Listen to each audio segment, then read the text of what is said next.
এই মুহূর্তের সর্বশেষ আপডেট নিউজ নিয়ে আপনাদের সামনে হাজির হলাম। এখন শুনবেন সংবাদ শিরোনাম। দিল্লির অন্তরে কাঁপন ধরিয়ে সীমান্তে বিজিবির পাল্টা গুলি, ভারতের দাদাগিরির শেষ, শুভেন্দুর জামায়াত চুলকানি আসল কারণ ফাঁস।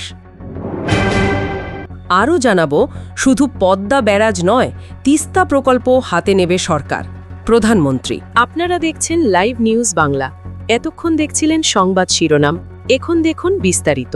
সীমান্তে বিএসএফের গুলির ঘটনায় এবার বাংলাদেশ চুপ থাকেনি, বরং নিঃশব্দে মেনে নেওয়ার বদলে বিজিবি পাল্টা জবাব দিয়েছে। এটা হয়তো ভারতের ভাবমূর্তিতে বড় একটা ধাক্কা। বুঝতে আর বাকি নেই, আগের সেই বাংলাদেশ নেই। এখনকার বাংলাদেশ সতর্ক, আত্মবিশ্বাসী আর নিজেদের অবস্থানে অটল। ভারতের নীতি নির্ধারকদের কাছে বিষয়টা অস্বস্তিকর, কারণ কিছুদিন আগেও তারা হয়তো ভাবতেন বাংলাদেশের সঙ্গে আগের মতোই বাড় কাটিয়ে চলা যাবে। এখন সেই জমি নড়ে গেছে।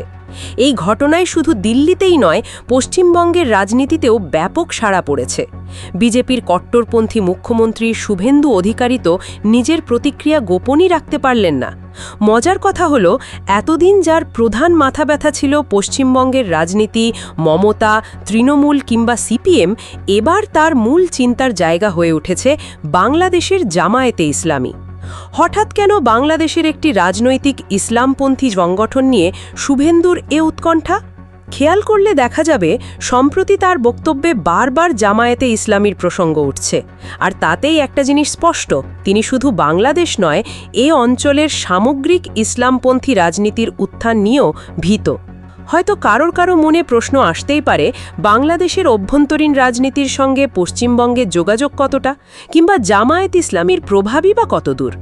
এখানে আসলে আছে ভারতের ভেতরের নিরাপত্তাহীনতা আর রাজনীতির হিসাব নিকাশ।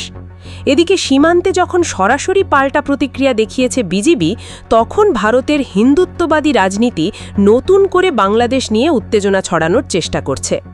5 বছর আগেও সীমান্তে গুলি বরাবরই একটা টুকটাক ঘটনা হিসেবেই শেষ হয়ে যেত। দুই দেশের পতাকা বৈঠক, কাগজে প্রতিবাদ ছাড়া বেশি কিছু হতো না।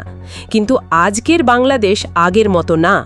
এবার সিলেটের সোনারহাটে বিএসএফ গুলি করতেই বিজিবি সতর্কভাবে পাল্টা জবাব দিয়েছে। পরিস্থিতি দ্রুত সামাল দিয়েছে বিজিবি। এভাবেই তারা প্রমাণ করেছেন, স্বাধীন দেশের সীমানা স্বাধীন দেশের মতেই তারা রক্ষা করবে। এই ঘটনা নিছক সীমান্তের উত্তেজনা নয়। বিজিবি যে স্পষ্ট বার্তা দিয়েছে, সেটা হলো এখন আর আগের মতো মুখ বুজে সহ্য করবে না বাংলাদেশ। তাদের প্রতিটি পদক্ষেপ এবার অনেক হিসেবি, আর প্রতিটি হুমকির জবাব তারা দেবে ইন কাইমে। বিজিবি শুধু প্রতিক্রিয়া দিয়েই ক্ষান্ত হয়নি, স্থানীয় মানুষজন ও জনপ্রতিনিধিদেরও সতর্ক করেছে যেন কেউ সীমান্ত লঙ্ঘন না করে। নিজেদের সীমান্ত নিয়ন্ত্রণ ইতিহাসেই প্রথম এতটা অস্পষ্ট আর কড়া অবস্থানে এসেছে। অনেকে মনে করেন সিলেটের ঘটনাই ভারতের নীতি নির্ধারকদের মনে নতুন আতঙ্ক ছড়িয়েছে। পশ্চিমবঙ্গে নির্বাচনের আগে থেকেই বিজেপি বাংলাদেশমুখী হুঙ্কার বাড়াচ্ছিল। তারা বারবার বাংলাদেশি অনুপ্রবেশকারীদের তুলনা করছিল উই পোকার সঙ্গে, বহিষ্কারের হুমকি দিচ্ছিল। শুভেন্দু তো গেল 18ই মের অনুষ্ঠানে একেবারে স্পষ্ট বলে দিলেন, 45 দিনের মধ্যে জমি হস্তান্তর করে বিএসএফ যেন কাঁটার দ্বারের বেড়া বসায়। মজার কথা, তিনি অনুপ্রবেশের নামে এমন এক উত্তেজনার ভাষা ব্যবহার করলেন, যা পশ্চিমবঙ্গের ভোট রাজনীতি আজ করতে পারা যায়। কিন্তু বিশ্লেষকরা বলছেন, শুভেন্দুর এতটা উগ্র হয়ে ওঠার পেছনে গভীর আতঙ্ক। বাংলাদেশের বদলানো পরিবেশ, বিশেষ করে ইসলামপন্থী সংগঠনগুলির ভূমিকা। স্মরণ করুন, যখন শেখ হাসিনার সরকার ছাত্রদের গণ আন্দোলনের মুখে সংকটে পড়েছিল, তখন ভারতীয় মিডিয়া ও বিজেপি নেতারা চাঞ্চল্য ছড়িয়েছিল। মানুষ ভাবাপন্ন হয়েছিল, হয়তো হিন্দুরা এখন বিপদের মুখে পড়বে। আন্তর্জাতিক মিডিয়াতেও এসব আলোচনায় আসছিল। ফলাফল একেবারেই এর উল্টো হলো। বাংলাদেশে ইসলামী ছাত্র সংগঠনের কর্মীরা, মুসলিম মাদ্রাসার তরুণরা দুর্গাপুজোর মন্দির পাহারা দিয়েছে। রাতে জেগে মালা গাঁথার দরকার কোনো কাল্পনিক অসাম্প্রদায়িকতা প্রচারে নয়, বাস্তবেই দেশের সংখ্যালঘুর পাশে ছিল মুসলিমরা। বরং জামায়াত ইসলামীর তরুণরা অতীতে যেভাবে ভুলভাবে চিহ্নিত হতো, সেই সমস্ত অভিযোগের পাল্টা ছায়ায় এবার তারা নিজেরাই সংখ্যালঘু হিন্দুদের পাহারায় দাঁড়ায়। দেশের আইন শৃঙ্খলা বাহিনী অনুপস্থিত থাকলেও মাদ্রাসা ছাত্ররা মানব ঢাল গঠন করে মন্দির পাহারা দিয়েছে। এমন ঘটনার প্রতিক্রিয়া ভারতের গোড়া রাজনীতিবিদদের ঘুম হারাম করে দিয়েছে। তাদের সাজানো প্রচার মাটি হয়ে গেল। এটাই শুভেন্দুর মতে নতুন বিপদের নাম। কেননা এতদিন যে ইসলামী দলগুলোকে তারা পশ্চিমবঙ্গের রাজনীতিতে ভয়ের প্রতীক বানিয়ে রাখছিলেন, এবার হঠাৎ তাদেরই মানবিক কার্যকলাপে ভারতের হিন্দুত্ববাদী অবস্থান টিকতে পারল না। শুধু তো বাংলাদেশ নয়, ভারতে ঠিক উল্টো চিত্র। মুসলিমদের ওপরে নির্মম নির্যাতন চলে আসছে বছর 10।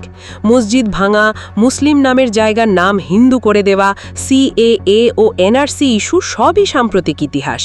সব মিলিয়ে একজন বিজেপি নেতার মুখে যখন বাংলাদেশ নিয়ে, বিশেষভাবে জামায়াত ইসলামীর প্রতি বিষোদ্গার শোনা যায়, তখন তার নিছকই হাস্যকর নয়, এটা চরম ভণ্ডামিও। সবশেষে আগের মতো আর বাংলাদেশ কারো তর্জনীতে নাচবে না, এটাই আজকের গুরুত্ব। বিজিবির পাল্টা গুলি আর দেশের ভেতরে হিন্দু মুসলিম সম্প্রীতির চূড়ান্ত নজির ভারতের গোড়া রাজনীতিকে নতুন চিন্তার পথে ঠেলে দিয়েছে। শুভেন্দুরা যতই কাঁটারদারের বেড়া বসাক কিংবা রাজনৈতিক ফায়দার জন্য উত্তেজনা ছড়াক, সত্য হল নতুন বাংলাদেশ আর সংঘাত চায় না। নিজেদের অধিকার আর মর্যাদা রক্ষার লড়াইয়ে আজ সবাই এক কাতারে। জামায়াত হোক বা অন্য কোনো দল, সাজানো ধামানো রাজনীতি আর কাজ করবে না। শেখ হাসিনা হোক, ছাত্রদের আন্দোলন কিংবা সাধারণ মানুষ, সবাই জানে এদেশ কারো করুণা চায় না, কারো ছায়ায় বাঁচে না। আর সে কারণেই শুভেন্দুদের মতো নেতাদের উগ্র বিভাজনমুখী রাজনীতির দিন ফুরিয়েই এসেছে। এর পল্লবীতে 7 বছরের ছোট্ট মেয়েটি লামিসা বর্বরচিত নির্যাতন আর হত্যার শিকার হয়েছে।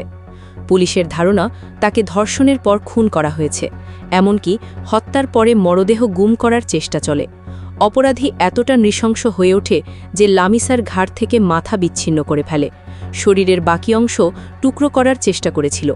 এই ভয়ানক ঘটনায় পাশের ফ্ল্যাটের সোহেল রানা 30 এবং তার স্ত্রী স্বপ্না আক্তার 26 পুলিশি অভিযানে মাত্র 7 ঘণ্টার মধ্যে গ্রেপ্তার হয়। এরপর মঙ্গলবার 19 মে রাতে পল্লবী থানায় সংবাদ সম্মেলনে পুরো বিষয়টা তুলে ধরেন ডিএমপির অতিরিক্ত commissioner SN Nazrul Islam. Police জানিয়েছে, সকাল 10:30টার দিকে লামিসার মা তাকে স্কুলে নিয়ে যাওয়ার জন্য খুঁজতে খুঁজতে অস্থির হয়ে ওঠেন। বাড়ির দরজার সামনে মেয়ের একজোড়া জুতো পরে থাকতে দেখে তার সন্দেহ হয়। পাশের ফ্ল্যাটের দরজা বন্ধ, ভিতর থেকে আটকানো। মেয়ের মায়ের কান্না আর চিৎকারে আশেপাশের মানুষরাও ছুটে আসে। দরজা ভেঙে ঢুকেই ওরা দেখতে পায় লামিসার নিথর দেহ মেঝেতে পড়ে আছে।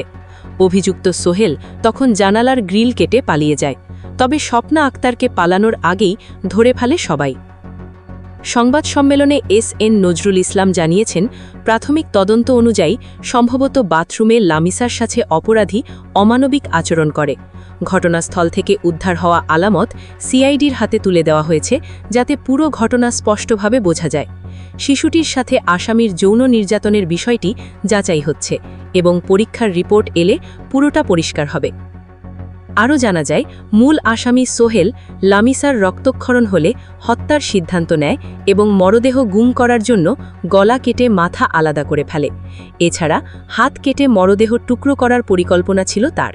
সে হয়তো পুরো পরিকল্পনা শেষ করতে পারত, কিন্তু ঠিক সেই সময় শিশুটির মায়ের সময়মতো উপস্থিতি আর প্রতিবেশীদের সহযোগিতায় পুরো কাজ শেষ করতে পারেনি সে। পুলিশ বলছে, সোহেল রানার গতিবিধি আগে থেকেই সন্দেহজনক ছিল। তার বিরুদ্ধে নাটোরে সন্ত্রাসবিরোধী আইনেও মামলা আছে। তার স্ত্রী স্বপ্না আক্তার পুলিশকে জানিয়েছেন, সোহেল মানসিকভাবে বিকৃত, তাকে নিয়মিত নির্যাতনও করত সে। এই ভয়াবহ ঘটনার পর সোহেল পালানোর চেষ্টা করলেও শেষ পর্যন্ত নারায়ণগঞ্জের পতুল্লা থেকে পুলিশ তাকে গ্রেপ্তার করে এবং তার স্ত্রী ধরা পড়ে মিরপুরের মিল্লাত ক্যাম্পের পাশে। খবর পেয়ে পল্লবী থানাসহ CID ও অন্যান্য আইন শৃঙ্খলা বাহিনী ঘটনাস্থল ঘিরে তদন্ত শুরু করে। শিশু লামিসার পরিবার আর পুরো এলাকা এখনও বিষণ্ণ আর আতঙ্কিত। সবাই চায় এই নিষ্ঠুর অপরাধীদের যেন সর্বোচ্চ শাস্তি হয় এবং এমন মার্মিক ঘটনা আর দেখতে না হয়। 2 সিটির 27টি হাটের মধ্যে 19টির ইজারা সম্পন্ন। 14,15,00,000 টাকায় সর্বোচ্চ দর দিয়াবাড়ি হাটের। ঢাকায় কোরবানির ঈদ সামনে রেখে মোট 27টি অস্থায়ী পশুর হাট বসতে যাচ্ছে। এর মধ্যে 19টি হাটের ইজারা চূড়ান্ত করেছে DNCC আর DSCC, আর বাকি 8টির কোনোটি কাঙ্ক্ষিত দর পায়নি। কোনো হাটের জন্য তো দরপত্রই জমা পড়েনি। তাই এসব জায়গায় 2 সিটি কর্পোরেশন আবার দরপত্র আহ্বান করছে, হোপিং এবার ভালো কিছু পাবেন। এইবার উত্তরা দিয়াবাড়ির 16 এবং 18 নম্বর সেক্টর সংলগ্ন বউবাজার এলাকায় সবচেয়ে বড় ইজারা হয়েছে, 14 কোটি 15 লাখ টাকার দর উঠেছে। দক্ষিণ সিটিতে সবচেয়ে বেশি দাম উঠেছে কাজলা ব্রিজ থেকে মাতুয়াইল মৃধাবাড়ির পানির পাম্প পর্যন্ত বিস্তৃত এলাকায়, সেখানে ইজারা হয়েছে 4 কোটি 35 লাখ টাকায়। এখন এই সব জায়গার সর্বোচ্চ দরদাতারা বুঝে পেয়েছেন ব্যবসার দিকটা তাদের হাতে গেছে। এসব অস্থায়ী বাজারের বাইরে গাবলটি পশুর হাট তো স্থায়ী, সে হাট বরাবরই চালু। ডিএনসিসি 9 এপ্রিল, 12টা ও 28 এপ্রিল আরও 4টে সহ মোট 16টি প্রাণীর হাটের জন্য দরপত্র ডেকেছিল। মিরপুর সেকশন 6 ইস্টার্ন হাউজিং এলাকায় জায়গা পেয়েছেন মোহাম্মদ সিরাজুল ইসলাম 1 কোটি 79 লাখ টাকায়, কালশি এলাকায় রেদওয়ান রহমান 30 লাখ 11 হাজার টাকায়, ঢাকা পলিটেকনিক ইনস্টিটিউটের পাশে শিকদার এন্টারপ্রাইজের মোহাম্মদ। সবার আগে সর্বশেষ আপডেট নিউজ দেখতে সাবস্ক্রাইব করে আমাদের চ্যানেলের সাথেই থাকুন। আমাদের নিউজ ভালো লাগলে লাইক, কমেন্টস ও শেয়ার করুন। ধন্যবাদ সকলকে।